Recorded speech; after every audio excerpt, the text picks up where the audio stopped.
ഡെസിമലിന്റെ multiplication and division, ദശാംശ സംഖ്യകളുടെ ഗുണനവും ഹരണവും.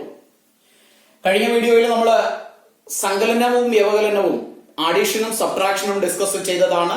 ഇനി നമുക്ക് മൾട്ടിപ്ലിക്കേഷൻ ഡിസ്കസ് ചെയ്യുമ്പോൾ മൾട്ടിപ്ലിക്കേഷൻ വളരെ സിമ്പിൾ ആണ്. ഡെസിമലിന്റെ കേസിൽ അത് ഒരു നാച്ചുറൽ നമ്പർ ഒരു ഡെസിമൽ എന്ന രീതിയിൽ വന്നാലും, ഒരു ഡെസിമൽ ഒരു നാച്ചുറൽ നമ്പർ എന്ന രീതിയിൽ വന്നാലും, രണ്ടും ഡെസിമലായി വന്നാലും 2.1 into 1.5, ഇതില് ഈ മൂന്ന് കേസ് ഏത് രീതിയിൽ വന്നാലും മൾട്ടിപ്ലിക്കേഷന്റെ കാര്യത്തില് ഒരേ ഒരു നിയമമാണുള്ളത്. ഡെസിമൽ പോയിന്റ് ഇല്ലാതെ ആ നമ്പറിനെ കൺസിഡർ ചെയ്യുക. ദാറ്റ് മീൻസ് ഇവിടെ 5 into 0.25 ആണ്. 0.25 സീറോയും പോയിന്റും ഇല്ലാതെ നമ്പറിനെ എഴുതിയാൽ 25 എന്ന് എഴുതാം. നാച്ചുറൽ നമ്പറായ എണ്ണൽ സംഖ്യയായ 5 കൊണ്ട് 25നെ ഗുണിക്കുക. 5 5 25, ശിഷ്ടൻ 2, 5 2 10 12. അതായത് ഇത് രണ്ടും കൂടി ഗുണിക്കുമ്പോൾ കിട്ടുന്ന ഉത്തരം 125 കണക്കാക്കിയാൽ ഇവിടെ ദശാംശ സ്ഥാനത്തിനെ ഒഴിവാക്കിയാണ് നമ്മൾ ഗുണിച്ചത്. എന്നാൽ ഉത്തരം എഴുതുന്ന സമയത്ത് ഒഴിവാക്കിയ അത്രയും ദശാംശ സംഖ്യകളെ അല്ലെങ്കിൽ ദശാംശ സ്ഥാനം ഇവിടെ ഉണ്ടാകണം. അതായത് എണ്ണി നോക്കുക, 1 2 2 ദശാംശ സ്ഥാനങ്ങളാണ് ഉള്ളത്.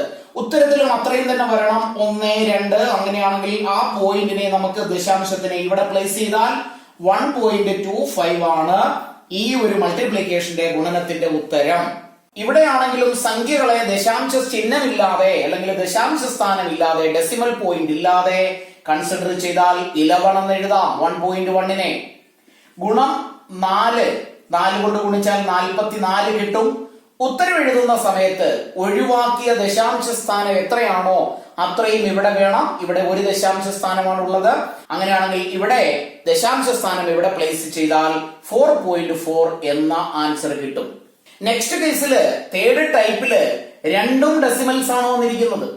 2.1 into 1.5. അങ്ങനെയാണെങ്കിൽ രണ്ടിനെയും ഡെസിമൽ പോയിന്റ്സ് ഇല്ലാതെ അല്ലെങ്കിൽ ദശാംശ സ്ഥാനം ഇല്ലാതെ എഴുതിയാൽ 21 എന്നും 15 എന്നും എഴുതാം. 21നെ 15 കൊണ്ട് ഗുണിക്കുക. 1 5 5 2 10, 1 1 1 2 2 കൂട്ടിയാൽ 315 എന്ന് കിട്ടും. ഉത്തരം എഴുതുമ്പോൾ 315 എന്ന് എഴുതി വെച്ചു. അതിനുശേഷം ഒഴിവാക്കിയ ദശാംശ സ്ഥാനങ്ങൾ മൊത്തത്തിൽ എത്രയുണ്ടെന്ന് നോക്കുക. ഇവിടെ ഒരു സ്ഥാനമാണുള്ളത്, ഇവിടെയും ഒരു സ്ഥാനം. അങ്ങനെ 1 2 സ്ഥാനങ്ങളാണ് ഉത്തരത്തിൽ വരേണ്ടത്. അതുകൊണ്ട് വലതുവശത്ത് നിന്ന് ഇടതുവശത്തോട്ട് എണ്ണുന്നു. 1 2 ഇവിടെ ദശാംശം കുത്തിടാം. അങ്ങനെയാണെങ്കിൽ ഉത്തരം 3.15 ആണ്, 3.15. ഇതാണ് ഡെസിമൽസിന്റെ മൾട്ടിപ്ലിക്കേഷനിൽ ശ്രദ്ധിക്കാനുള്ള കാര്യം. ദശാംശ ചിഹ്നത്തിനെ ഒഴിവാക്കി, ഡെസിമൽ പോയിന്റിനെ ഒഴിവാക്കി അതിനെ ഒരു നോർമൽ നമ്പറായി കൺസിഡർ ചെയ്ത് മൾട്ടിപ്ലൈ ചെയ്ത് ഉത്തരം എഴുതുമ്പോൾ മൊത്തം എത്ര ദശാംശ സ്ഥാനങ്ങളാണോ ഉള്ളത് അത്രയും വലതു നിന്ന് ഇടത്തോട്ട് എണ്ണി പ്ലേസ് ചെയ്താൽ കറക്റ്റ് ഉത്തരം കിട്ടും. ഇനി ഇതിന്റെ വേറെ ഒരു ടൈപ്പ് കൂടി ഞാൻ പറയാം. അടുത്ത ടൈപ്പ് ഇതാണ്. 1 0 മാത്രം ചേർന്ന് വരുന്ന സംഖ്യകൾ, അതായത് 10 100 1000 10000 അങ്ങനെ വരുന്ന നമ്പറുകൾ കൊണ്ട് ദശാംശ സംഖ്യകളെ ഡെസിമൽസിനെ മൾട്ടിപ്ലൈ ചെയ്യുമ്പോൾ ശ്രദ്ധിക്കേണ്ട കാര്യം, ഇവിടെ മൾട്ടിപ്ലിക്കേഷൻ ചെയ്യാനായിട്ട് കാൽക്കുലേഷൻ ഒന്നും ചെയ്യേണ്ട ആവശ്യമില്ല. 2.5നെ 25 ആയിട്ട് കൺസിഡർ ചെയ്ത ശേഷം എത്ര സീറോസ് ആണോ ഉള്ളത് അത്രയും സീറോസ് എഴുതുക.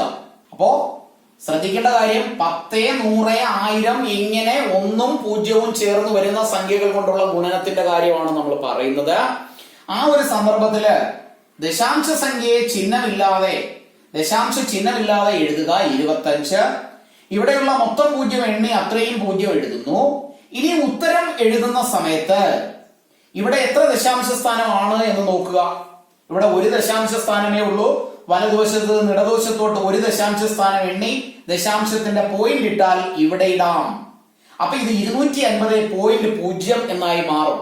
250.0 ആണെങ്കിൽ പോയിന്റ് കഴിഞ്ഞ് അല്ലെങ്കിൽ ദശാംശ ചിഹ്നം കഴിഞ്ഞിട്ട് പൂജ്യങ്ങൾ മാത്രമേ ഉള്ളൂ എങ്കിൽ അതിനെ നമുക്ക് 250 എന്ന് കറക്റ്റ് ആക്കി എഴുതാം.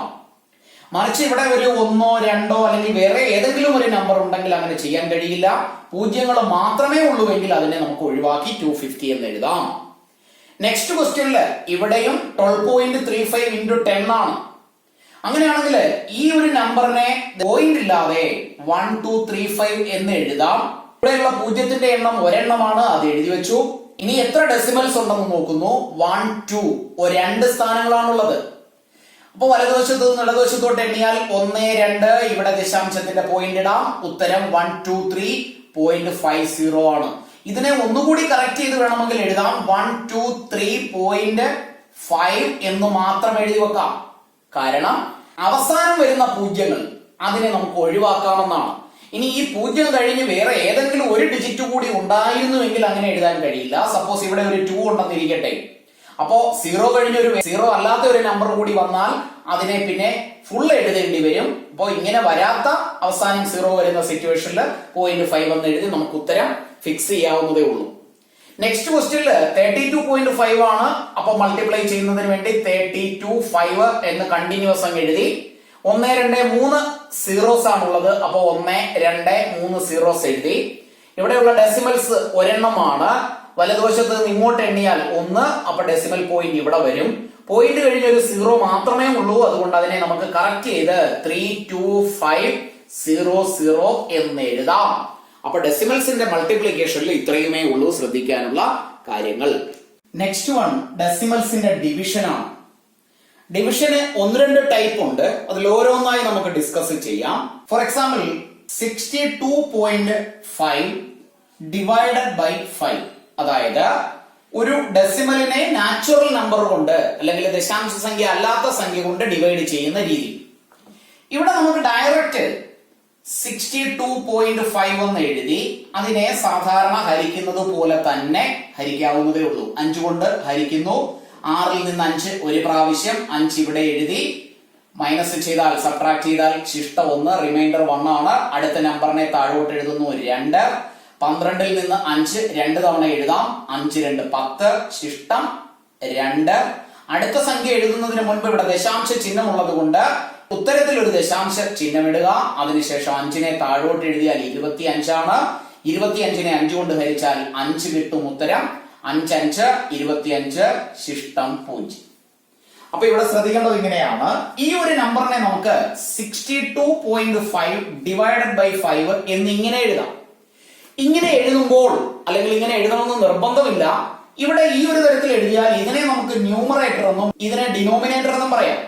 ഡിനോമിനേറ്റർ എപ്പോഴെങ്കിലും ഒരു നാച്ചുറൽ നമ്പറായി വരികയാണെങ്കിൽ, എണ്ണൽ സംഖ്യയായി വരികയാണെങ്കിൽ, അല്ലെങ്കിൽ ദശാംശ ചിഹ്നമില്ല എങ്കിൽ, ദശാംശ സ്ഥാനങ്ങളില്ല എങ്കിൽ ഈ ഒരു തരത്തിൽ ഹരിക്കാവുന്നതേ ഉള്ളൂ.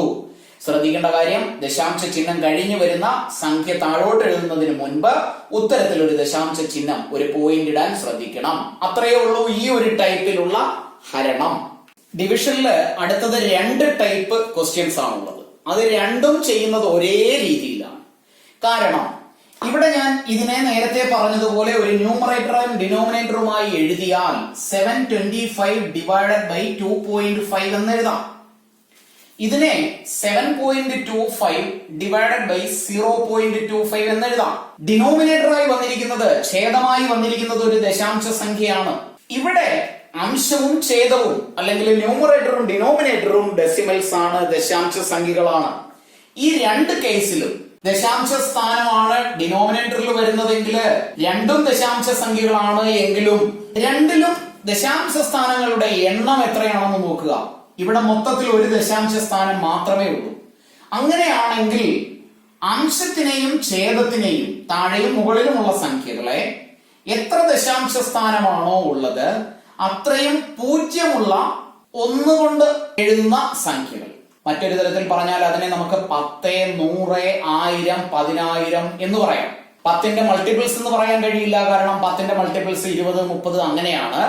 ഇവിടെ ശ്രദ്ധിക്കേണ്ട കാര്യം, ഇവിടെ എത്ര ദശാംശ സ്ഥാനമാണോ അത്രയും 0 എഴുതുക, അതിനുശേഷം 1 എഴുതുക. അപ്പോൾ കിട്ടുന്ന സംഖ്യ 10 ആണ്.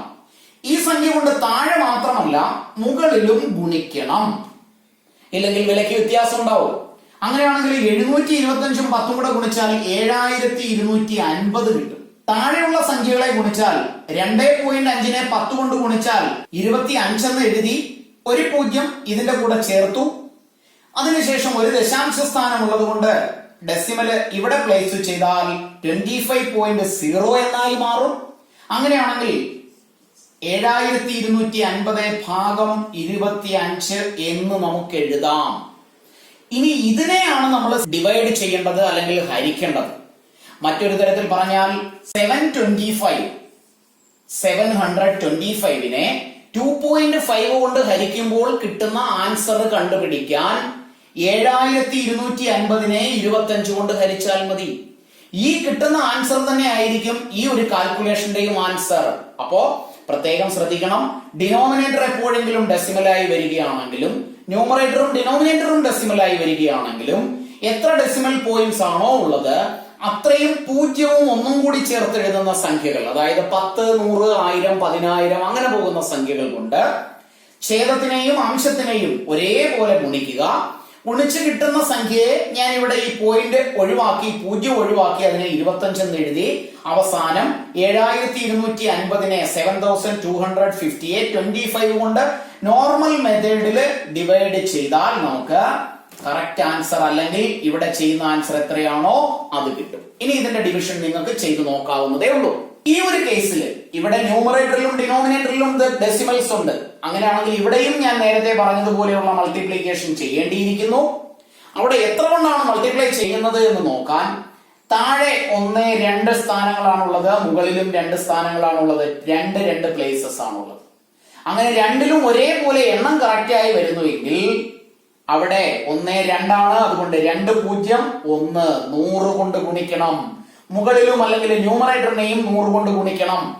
അങ്ങനെ ഗുണിക്കുമ്പോൾ 7.25ഉം 100ഉം കൂടെ ഗുണിച്ചാൽ 725 എഴുതി 2 0 ഇട്ട ശേഷം 2 ഡെസിമല് ഇവിടെ പ്ലേസ് ചെയ്യുന്നു. ഡിവൈഡഡ് ബൈ 25 എഴുതി 2 0 എഴുതുന്നു. ഇവിടെയുള്ള 2 ഡെസിമൽസ് ഇവിടെ പ്ലേസ് ചെയ്താൽ പോയിന്റ് കഴിഞ്ഞു വരുന്ന 2 സീറോസിനെ നമുക്ക് ഒഴിവാക്കിയാൽ അവസാനം 725 ഡിവൈഡഡ് ബൈ 25 എന്നായി മാറും. അതായത് 7.25 ഡിവൈഡഡ് ബൈ 0.25ന്റെ ഉത്തരം കണ്ടുപിടിക്കാൻ 725നെ 25 കൊണ്ട് ഹരിച്ചാൽ മതിയാകും. ആ കിട്ടുന്ന ഉത്തരമാണ് ഇവിടെയും കിട്ടുന്നത്. അപ്പോ പ്രത്യേകം ശ്രദ്ധിക്കുക, രണ്ടിലും ഡെസിമൽസ് ആണെങ്കിലും ന്യൂമറേറ്ററിലും ഡിനോമിനേറ്ററിലും ഡെസിമൽസ് ആണെങ്കിലും ഡിനോമിനേറ്ററിൽ മാത്രമായി ഡെസിമൽസ് വരികയാണെങ്കിലും ഈ ഒരു ക്രിയ ചെയ്തേ മതിയാകൂ. ഇവിടെ നമുക്കൊന്ന് ശ്രദ്ധിക്കാം. ഇതിനെ നമുക്ക് ന്യൂമറേറ്ററും ഡിനോമിനേറ്ററുമായി അംശവും ഛേദവുമായി എഴുതുമ്പോ 7.25 ഡിവൈഡഡ് ബൈ 2.5 എന്ന് എഴുതാം. ഇവിടെ ന്യൂമറേറ്ററിലും ഡിനോമിനേറ്ററിലും ഡെസിമൽസ് ഉണ്ട്. എന്നാൽ ഇവിടെ ഡിനോമിനേറ്ററിൽ അല്ലെങ്കിൽ ഛേദത്തിൽ 1 നമ്പറും അംശത്തിൽ 2 നമ്പറുമാണുള്ളത്. അങ്ങനെയുള്ള കേസില് വലിയത് അല്ലെങ്കിൽ കൂടുതൽ ഡെസിമൽസ് ഉള്ളത് ഏതാണോ അതിനെ വേണം പരിഗണിക്കാൻ. അപ്പൊ ഇവിടെ 2 എണ്ണവും ഇവിടെ 1 എണ്ണവും ആയതുകൊണ്ട് 2 എണ്ണത്തിനെ പരിഗണിക്കുമ്പോ 2 0 ഉള്ള 100 കൊണ്ട് ഗുണിക്കണം. ഇവിടെ 1 ഡെസിമലേ ഉള്ളൂ, അതുകൊണ്ട് ഇവിടെ 10 കൊണ്ടല്ല ഗുണിക്കേണ്ടത്. മുകളിൽ എത്രയാണോ എഴുതിയത് അത് തന്നെ വേണം താഴെയും എഴുതാൻ. അപ്പോ ഏറ്റവും കൂടുതൽ എണ്ണങ്ങൾ ഉള്ളത് ഏതാണോ അത്രയും 0 ഉള്ള നമ്പർ കൊണ്ട് ഗുണിക്കണം. അത് ഒരേപോലെ മുകളിലും താഴെയും ഗുണിക്കുകയും ചെയ്യണം. അങ്ങനെയാണെങ്കിൽ ഇതിനെ നമുക്ക് 725 2 zeros എഴുതി ഡിവൈഡഡ് ബൈ 2.5നെ 25 എന്ന് എഴുതി 2 0 എഴുതുന്നു. ഇനി ഇവിടെ 1, 2 പ്ലേസസ് ആണ്, ഇവിടെ നമുക്ക് പ്ലേസ് ചെയ്യാം. ഇവിടെ 1 എണ്ണമാണുള്ളത്, അതുകൊണ്ട് ഉത്തരത്തിൽ എഴുതുമ്പോ ഇങ്ങനെ എഴുതുന്നു. ദാറ്റ് മീൻസ് 725 ഡിവൈഡഡ് ബൈ 250 എന്നായി മാറി. ഇനി ഇതിനെ നോർമൽ ഡിവിഷൻ ചെയ്താൽ കറക്റ്റ് ആൻസർ കിട്ടും. അതായത് 7.25നെ 2.5 കൊണ്ട് ഡിവൈഡ് ചെയ്യുമ്പോഴുള്ള കറക്റ്റ് ആൻസർ നമുക്ക് കിട്ടും. അപ്പോ ഡിവിഷന്റെ കാര്യത്തിൽ പ്രത്യേകം ശ്രദ്ധിക്കണം. ഇത്രയും സ്റ്റെപ്പുകളൊന്നും ഇങ്ങനെ എഴുതണമെന്ന് നിർബന്ധമില്ല. അഥവാ കൂടുതൽ ബുദ്ധിമുട്ടുള്ളവരാണ് എങ്കിൽ ആദ്യകാലങ്ങളിൽ ഇത്രയും സ്റ്റെപ്പ് എഴുതാൻ ശ്രമിക്കുക. പിന്നീട് പതുക്കെ പതുക്കെ ബാക്കിയുള്ള കുറച്ച് ക്രിയകളെ മനസ്സിൽ ചെയ്തുകൊണ്ട് സ്റ്റെപ്പുകളെ ഒഴിവാക്കി ഫാസ്റ്റ് ആയിട്ട് ചെയ്യാവുന്നതേ ഉള്ളൂ. തുടക്കത്തിലെ ഫാസ്റ്റ് ആയിട്ട് അങ്ങ് ചെയ്തു പഠിക്കാതെ സിസ്റ്റമാറ്റിക് ആയിട്ട് തന്നെ ചെയ്തു പഠിക്കുക. ക്ലാസ്സുകൾ ഇഷ്ടപ്പെട്ടുവെങ്കിൽ ലൈക്കും ഷെയറും കമന്റും ചെയ്യുക. ഒരു ക്ലാസ് പോലും മിസ് ചെയ്യാതെ എല്ലാം അറ്റൻഡ് ചെയ്യുക. വെക്കേഷന്റെ ഈ സമയത്ത് കോവിഡിന്റെ ഈ കാലത്ത് വീട്ടിലിരുന്ന് പരമാവധി ബേസിക് ക്ലാസ്സുകൾ പഠിക്കുക. നിങ്ങൾക്ക് ഭാവിയിലേക്കുള്ള എക്സാമിനേഷൻസിനൊക്കെ ബേസിക്കുകൾ അത്യാവശ്യമാണ്. PSC പോലെയുള്ള എക്സാംസ് അല്ലെങ്കിൽ എൻട്രൻസ് എക്സാംസ് ഇതിലൊക്കെ ബേസിക് അറിഞ്ഞുകൂടാ എങ്കിൽ ഫാസ്റ്റ് ആയിട്ട് മാത്സ് ചെയ്യാൻ കഴിയില്ല. 10th A+ മേടിക്കുക എന്നുള്ളത് മാത്രമല്ല നമ്മുടെ ലക്ഷ്യം. ഫ്യൂച്ചറിൽ നമുക്ക് വരുന്ന എക്സാംസിലൊക്കെ മാത്സിന്റെ ക്വസ്റ്റ്യൻ കറക്റ്റ് ആയിട്ട് അറ്റൻഡ് ചെയ്യുക എന്നുള്ളതും കൂടിയാണ്. നന്നായി പഠിക്കുക.